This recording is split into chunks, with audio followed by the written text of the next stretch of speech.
Já pensou se nós pudéssemos nos livrar das pessoas inconvenientes? Começa a dizer por aí que o Senhor não é um ser humano completo. E eu começo ali a atribuir adjetivos que desumanizam o Senhor, para fazer com que as pessoas passem a não dar valor à sua vida. E depois eu começo a pensar, bom, mas se ele é realmente esse monstro, não é um ser humano de verdade, quem sabe eu pudesse matá-lo? E se eu pegasse uma pinça e um serrote, arrancasse seus dedos, seus membros, e eu esmagasse com um martelo seu crânio, pego os restos do Senhor ali e jogo o Senhor no lixo?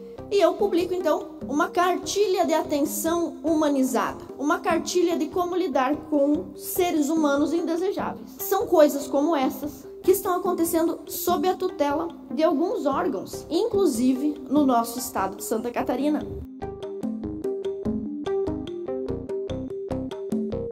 Os senhores que estão no primeiro mandato, talvez nesses 6 meses, aqueles que já estão conosco há muitos mandatos, já devem ter experimentado a sensação de descobrir que na política você faz muitos adversários, às vezes até inimigos, colegas. Pessoas que você pensa, nossa, realmente está me atrapalhando na minha região, está me difamando. E eu comecei a pensar, em casa esses dias, recebi uns documentos do Estado e comecei a pensar, já pensou se nós pudéssemos nos livrar das pessoas inconvenientes? Eu estava pensando aqui, deputado Marcos, o senhor é meu concorrente, digamos assim, né? Nós somos do mesmo nicho. Vamos dizer que o senhor está me atrapalhando lá na sua cidade, o senhor está roubando meus votos, atrapalhando minha vida profissional. O senhor imagina que eu começo a difamar o senhor. Começo a dizer por aí que o senhor não é um ser humano completo. Até é um ser vivo, mas não é um ser humano completo. Na verdade, o senhor é um monstro.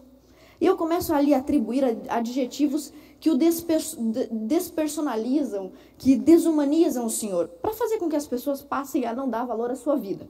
Então, esse é o primeiro ato, né, para me livrar de como o Senhor me incomoda. Eu começo a fazer isso. E depois eu começo a pensar, bom, mas se ele é realmente esse monstro, não é um ser humano de verdade, como eu, quem sabe eu pudesse me livrar dele? Quem sabe eu pudesse me livrar do Senhor? Me livrar do seu corpo? Quem sabe eu pudesse matá-lo? E aí eu começo a pensar de que maneira eu poderia fazer isso. De repente eu pudesse aplicar no Senhor uma injeção com lidocaína, digoxina, cloreto de potássio, fizesse alguma coisa para lhe causar uma assistolia. O senhor tem uma parada cardíaca e morre. Depois eu pego o seu corpo e jogo no lixo. Primeira opção que eu poderia pensar. Segunda opção, e se em vez de eu fazer isso eu pegasse uma pinça e um serrote, arrancasse seus dedos, seus membros, depois a sua cabeça, a cabeça inclusive é muito grande, né? Quem sabe não caiba numa sacola, e eu esmagasse com um martelo o seu crânio, pego os restos do senhor ali, reúno num lençol, dou uma conferida se eu não esqueci nenhum pedaço, né? Se estão ali as suas 2 pernas, os seus 2 braços, junto isso tudo num lençol branco e jogo o senhor no lixo. Afinal, o senhor está me incomodando, o senhor atrapalha a minha vida, o senhor atrapalha o exercício livre dos meus direitos, a minha profissão, o senhor atrapalha a minha felicidade. Bom, além de eu fazer todos esses absurdos, agora o senhor imagine que eu resolvo publicar uma cartilha para incentivar outras pessoas a lidarem com esse problema da mesma forma que eu. E eu publico, então, uma cartilha de como lidar com seres humanos indesejáveis. Bom, o senhor ia pensar, a deputada Ana não bate bem da cabeça. É louca, total.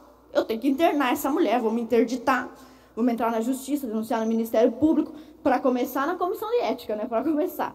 Mas com certeza o senhor ia imaginar que uma pessoa como eu não pode estar solta. Eu mereço estar presa. Mas não bastasse tudo isso, ainda na minha cartilha humanizada sobre como me livrar de pessoas inconvenientes, eu poderia ainda tratar o seu cadáver, ou os restos do seu corpo, depois que eu já matei o senhor, como lixo. E não me referia ao senhor como um corpo, como um defunto, como um falecido, mas como um resíduo, como um lixo, como escória da humanidade. Isso realmente é muito impactante. Mas são coisas como essas, análogas a essas, que estão acontecendo, inclusive, no nosso estado de Santa Catarina, sob a tutela de alguns órgãos. Eu não sei se os senhores receberam, mas eu recebi e imediatamente entrei em contato com o governo do estado, com as secretarias, com todos os órgãos, para tirar satisfações sobre essa cartilha de atenção humanizada. Cartilha de atenção humanizada às meninas e mulheres em situação de interrupção legal da gravidez no estado de Santa Catarina. Bom, realmente, mulheres e meninas, em determinadas situações, têm um excludente de ilicitude para praticar um abortamento. Isso quer dizer que essas mulheres vão matar os seus filhos, os seus embriões, no entanto, não serão punidas por isso. Mas o que me deixou mais intrigada não é apenas o fato de usar essa expressão humanizada. Eu não sei como matar um ser humano pode ser uma atitude humanizada, mas alguns detalhes desse documento, eu quero analisar isso com os senhores. Olha só o que diz esse documento, a parte interna desse documento. A interrupção da gravidez, ou seja, o aborto, a morte do bebê, nas situações previstas em leis, como já mencionado, é um serviço de saúde pública, sendo o direito da pessoa que procura ser devidamente informada sobre como interromper a gravidez de forma legal, segura e gratuita. Não existe aborto legal, seguro e gratuito. Não é gratuito, é caro e quem paga são os contribuintes. Quem paga imposto paga morte de bebês. Não é seguro. Na Argentina, uma ativista do movimento abortista foi realizar um aborto depois que a legislação liberou e morreu, jovem. Então, o que quer dizer essa cartilha humanizada? Na verdade, ela está falando sobre como matar seu bebê de forma legal, com riscos inerentes ao procedimento, porque não é seguro, tem riscos inerentes. E isso tudo custeado com impostos do contribuinte que está alheio a esse processo. O Brasil já foi inúmeras vezes investigado nesse quesito e a maioria da população é contra o aborto. É importante destacar que a interrupção legal da gravidez, ILG, né, é sigla, para dizer morte do bebê. Em gestações avançadas, olha só. É importante destacar que matar um bebê, quando ele já é bem grandão, é um desafio para todas as pessoas. Considerando que o direito legal e a assistência integral humanizada às meninas e mulheres precisam ser garantidos, com exceção, é lógico, dos direitos aplicados ao bebê. Esse não tem direito. Esse foi despersonalizado, ele foi desumanizado. Diante disso, gestações acima de 22 semanas, eu não sei se os senhores sabem o que é uma gestação a partir de 22 semanas, mas isso quer dizer que se você tirar o bebê de dentro da mulher vivo e botar ele numa maquininha, ele vai sobreviver. Então não tem justificativa razoável, humana, não tem como ser uma atitude humana eu matar o bebê antes de tirar ele da barriga, se eu posso tirá-lo vivo. O que há de humano em matar o bebê antes de removê-lo, se eu posso removê-lo vivo? A assessoria fez um trabalho ali de reescrever para o português correto a cartilha, né? Então, diante disso, em gestações avançadas, a possibilidade do bebê sobreviver fora da barriga é grande. Oriente-se que seu coração seja agredido com uma injeção intracardíaca para fazer cessar os batimentos. Após essa etapa, a mulher será submetida à indução de um parto de um cadáver. Porque as pessoas, quando falam sobre aborto, elas acham que a mulher toma um comprimido, vai dormir e acorda sem o bebê. Se tem um ser humano dentro de mim, ele tem que sair. Se ele tem 22 semanas, como foi o caso da CPI do aborto, o bebê de 7 meses, os senhores investigarem, os senhores vão descobrir que um bebê daquele tamanho, a menina que foi vítima de estupro, de abuso, de violência, ou a mulher, ela vai ter que passar por todo o trabalho de cesariana ou de parto. Isso quer dizer que ela vai fazer o parto de um cadáver. Como é que isso pode ser uma cartilha de atenção humanizada? Mas, enfim, isso aqui é só o começo do que diz essa cartilha. E eu quero apontar para os senhores algumas inconsistências desse documento, que não são só inconsistências legais, inconsistências do ponto de vista de direito, do ponto de vista médico. Quem fez essa cartilha? Eu fiquei um pouco preocupada, porque eu fiz campanha para o governador Jorginho, muita campanha. Eu adoro o governador Jorginho. É o melhor governador do Brasil e tenho certeza que continuará sendo. Aí eu comecei a olhar quem assinou esse documento aqui. Ministério Público de Santa Catarina, tudo bem. Ministério Público Federal, depois vamos ver quem é. Defensoria Pública de Santa Catarina, Polícia Civil de Santa Catarina. Quem é que nomeia o delegado-geral da Polícia Civil? Não é o governador? Quem é que escolhe? Quem é que... Bom, Polícia Científica, Governo de Santa Catarina, Secretaria da Saúde. Eu falei com o secretário da Casa Civil, falei com o governador, eu disse, olha, por maior que seja o amor que eu tenho por vocês, isso daqui não vai passar despercebido, eu vou investigar. Então depois eu vou mostrar para os senhores o que a gente fez. Mas quais são as inconsistências dessa cartilha? Primeiro, os organizadores. Você olha para cá e pensa, bom, mas esse aqui é um documento oficial, uma autoridade de alto gabarito, altíssimo quilate científico, confiabilidade inegável. Porque olha quem assina o documento. Aí nós resolvemos investigar. Não, mas espera aí. O Ministério Público de Santa Catarina tem muitos funcionários, muitos servidores. A Polícia Civil tem muitos servidores. Será que todo mundo é a favor do aborto na Polícia Civil? Será que todo mundo é a favor do aborto no Ministério Público de Santa Catarina? Então nós fomos analisar as pessoas, os autores, e nós descobrimos que essas mulheres que foram escolhidas, eleitas para representar esses órgãos, já haviam publicado conteúdos, artigos científicos, trabalhos acadêmicos, entrevistas em jornais a favor da legalização total do aborto, da possibilidade da mulher realizar um aborto por qualquer justificativa a qualquer tempo gestacional.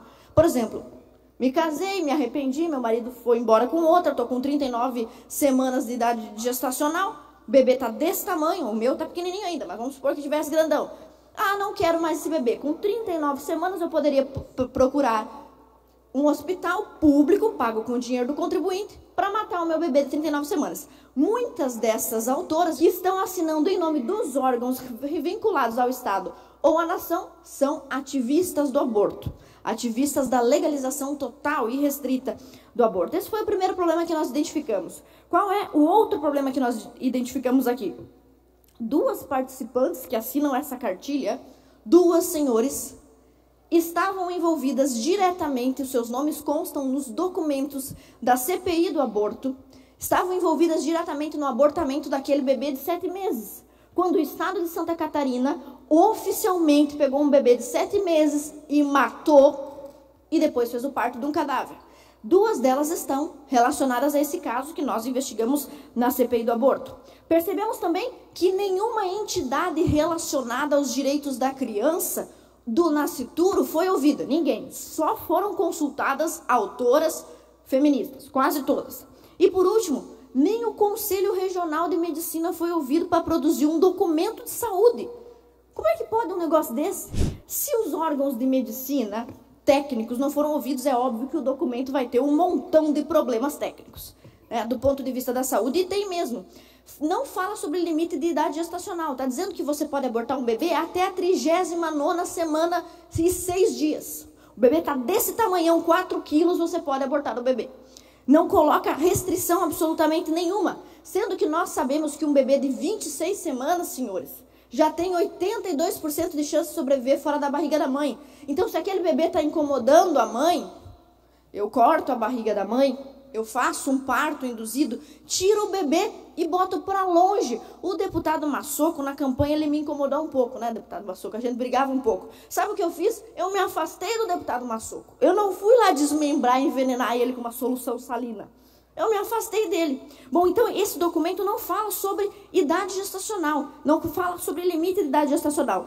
Também não fala nada, olha só, o documento diz que está aqui sendo escrito e publicado para dar atenção humanizada às mulheres, mas não fala absolutamente nada sobre o impacto na saúde da mulher que realiza um aborto. Isso aqui é muito grave, muitas pessoas acham que aborto é que nem tomar uma aspirina. O aborto pode deixar a mulher infértil para o resto de sua vida. Perfuração uterina. No mês passado, um médico abortista foi condenado em Joinville, foi condenado à prisão em Joinville, porque ele foi realizar um aborto e causou danos graves ao útero da mulher, graves. A mulher pode perder o útero, não só se tornar infértil por outras coisas, mas ela pode ter que remover o seu útero por causa do aborto. Hemorragia interna, infecções de toda a natureza, sem falar dos riscos psicológicos. A cartilha não é humanizada? Ora, a mulher não tem que ser atendida integralmente? Por que o documento não fala absolutamente nada sobre os riscos de um aborto após sair da sala de cirurgia? Depois que eu matei meu filho, eu vou para casa lavar louça? O que acontece com essa mulher? Por que a cartilha de atenção humanizada não fala nada sobre as consequências? A mulher não é sequer avisada pelos assistentes sociais, pelos enfermeiros, pelos médicos, sobre as possíveis consequências a respeito disso? E mais, senhores, eu quero que os senhores olhem essa parte, porque essa aqui é grave. Olha como o bebê, que é um ser humano, os senhores aqui já estão grandes, alguns estão velhos, já deviam estar aposentados. Mas um dia vocês foram desse tamanho, ou desse. Parece um ser humano para os senhores já foram desse tamanho? Ou os senhores já nasceram assim, uns já nasceram careca, uns já nasceram gordo, alto, ou os senhores já foram desse tamanho. Olha como essa cartilha se refere ao bebê. O que deve ser feito com os resíduos? O resíduo? Eu acho que Hitler chamava os cadáveres dos judeus de resíduo. Mas o estado de Santa Catarina não pode chamar um bebê abortado. Por mais difícil que seja a situação de sua mãe, ainda estamos falando de um ser humano, um bebezinho, pequenininho ou grandão. O que deve ser feito com o corpo ou as partes desmembradas do bebê exterminado no procedimento abortivo? Pelo menos essa deveria ser a resposta, o título do documento. Olha o que diz que deve ser feito com o ser humano. Olha só, o produto da fecundação, o ser humano que foi abortado ali. E a cartilha não tem só esses problemas que nós apontamos aqui, que são problemas médicos. Ela tem também problemas do ponto de vista do direito. Mas por que esses problemas existem? Porque, evidentemente, a cartilha foi feita a 15 mãos e essas 15 mãos arrogam a autoridade de todos esses órgãos aqui. Essas 15 mãos, essas 15 mentes de mulheres, quase todas feministas, a maioria delas a favor do aborto, estão falando em nome de várias instituições e dão a esta cartilha essa autoridade. No entanto, do ponto de vista do direito, do ponto de vista médico, a cartilha não é confiável. Vejam só, os senhores, o que essa cartilha diz no item 2.8 e 2.9 sobre a notificação do crime de estupro. Senhores, isso é muito importante, porque o movimento feminista, o movimento pró-aborto, ele se utiliza, ele usurpa, ele sequestra a lei que dá segurança, que tenta amenizar o sofrimento da mulher que foi estuprada e abusada. Ele usa dessa legislação para promover o aborto ilegal nas condições de aborto legal. Como que isso acontece? Existe uma lei federal que diz que a mulher não precisa apresentar boletim de ocorrência caso ela chegue ao hospital e diga: olha, eu fui estuprada e quero abortar o bebê fruto desse estupro. O médico não pode fazer nenhum questionamento a esse respeito e precisa realizar o aborto. A lei diz isso. O movimento feminista, não através dessa cartilha necessariamente, mas através do seu ativismo, promove então desinformação para que as meninas, as moças que queiram um aborto, cheguem ao hospital e digam terem sido estupradas para conseguirem acesso a esse aborto legal, gratuito e supostamente seguro. Só que a legislação continua a dissertar sobre o tema da violência contra a mulher. E muito acertadamente, o nosso Congresso deliberou, os nossos legisladores, e aqui eu falo com os senhores que são legisladores também, o que nós decidimos no parlamento tem que ser respeitado. Os legisladores lá do Congresso decidiram que, em casos de estupro, a ação penal é incondicionada. Ou seja, mesmo que a mulher não queira que o seu caso seja investigado, ele tem que ser investigado. Porque aquele agente, aquele estuprador que estuprou uma moça na segunda-feira, se ele não for investigado, se não houver persecução penal, se ele não for preso, ele vai continuar e vai estuprar outras nos dias seguintes. Então é uma questão de segurança pública para a mulher que os estupradores sejam perseguidos e investigados pela justiça. E eu não consigo entender como que uma feminista poderia ser contra a investigação de um estuprador. Não são as feministas que dizem lutar pela proteção e segurança da mulher?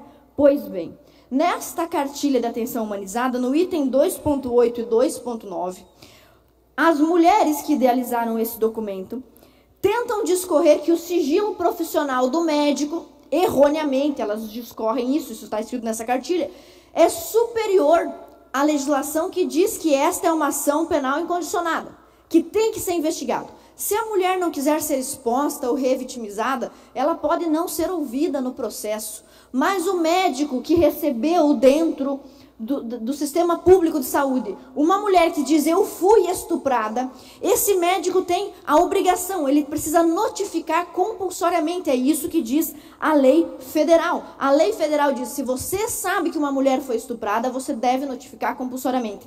A cartilha, ignorando absolutamente tudo isso, diz que não, o sigilo do médico e a preservação dos sentimentos da mulher estão acima da lei federal e você não deve notificar um caso de estupro. Eu não entendo por quê. E eu queria que você que está em casa tentasse entender comigo. Por que as feministas que falam tanto sobre combate à violência não querem que os estupradores sejam investigados em casos de abortamento legal? Por que não? Elas estão acobertando alguma coisa? Bom, então este é um problema e nós já vamos voltar nele. Há um outro problema de direito também nessa cartilha. Muitos órgãos foram ouvidos, né? Muitas instituições foram ouvidas, muitos documentos foram citados. Todos os documentos citados se referem a acordos ou diretrizes com relação à saúde da mulher.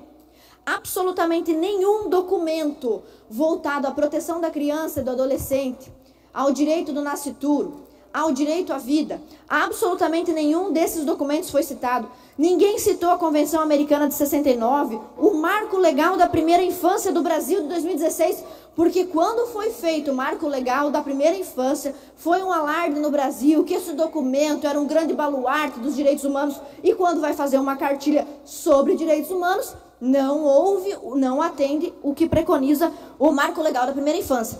Também não cita o Pacto São José da Costa Rica, do qual o Brasil é signatário e que é supraconstitucional, está acima da Constituição. Ou seja, nenhum órgão sobre criança é ouvido, a vara da família não é ouvida, nada que diz respeito à criança, ao direito do nascituro é ouvido. Inclusive, algumas das autoras proponentes desse documento, nós pesquisamos qual é a atuação ativista delas. Algumas têm artigos publicados contra a Defensoria Pública atuar na curadoria do feto, ou seja, nos interesses da criança que está dentro do ventre da mãe. Então, obviamente, esse documento tem também problemas gravíssimos do ponto de vista do direito. Mas não adianta ficar só reclamando aqui, né? Então, o que foi que a deputada Ana fez após ter recebido essa cartilha? Conversei também com os colegas do partido, no nosso grupo, todos me apoiaram nesse quesito.